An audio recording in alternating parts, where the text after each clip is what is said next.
In the suspended silence of the universe, Andromeda reveals itself as a painted dream, a landscape of the soul that belongs neither to time nor to space. It is a threshold, a portal that leads the observer into their own unconscious, where forms are no longer mere geometries, but living archetypes, symbols that speak the secret language of myths and dreams.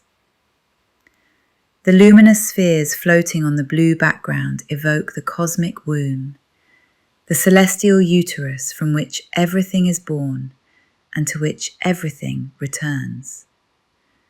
They are stars, cells, inner eyes. Each circle is a mandala, recalling totality, an invitation to recognize the Jungian self as the center of the psyche.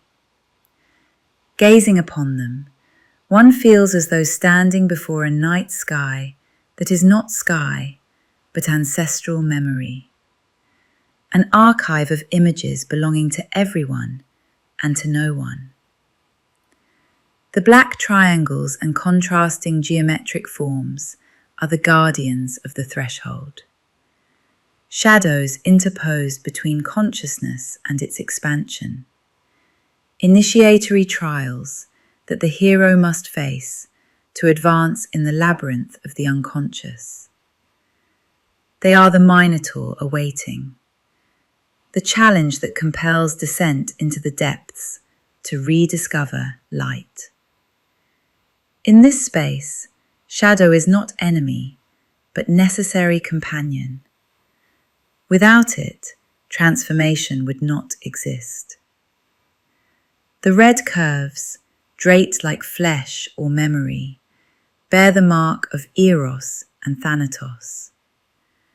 They are the blood that pulses, the passion that burns, but also the dissolution that threatens. Within them manifests the fundamental polarity of the psyche, life and death, desire and annihilation, masculine and feminine. Stelman intertwines them with the cosmic blue, creating a chromatic dialogue that becomes psychic dance, vital tension that does not resolve but renews itself. The symbolic eyes, concentric circles opening like portals, are inner vision. They do not look outward but inward.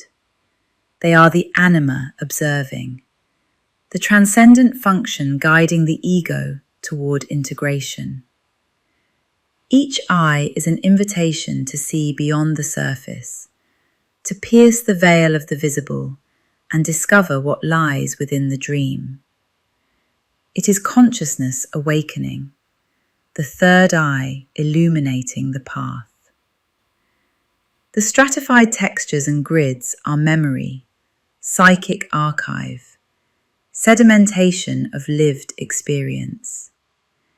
Each layer is a recollection, each fragment an experience that accumulates and intertwines. The work thus becomes a labyrinth of inner stories, a mosaic reflecting the complexity of being. There is no linearity, but stratification. The dream does not proceed, it expands. In this vision, Andromeda is no longer the chained maiden of myth, but consciousness itself, imprisoned in the visible and awaiting liberation. Stelman releases her through art, transforming the painting into active dream, into embodied psychology. The work becomes rite, mandala, initiatory journey, an invitation to immerse oneself in the unconscious, to recognize shadow, to dance with opposites, to awaken to totality. Thus, Andromeda is more than a painting. It is a mystical landscape, a cosmic dream, a mirror of the soul. It is the silent voice of the unconscious, made color and form, calling the observer to a journey that never ends, because it belongs to the very mystery of being.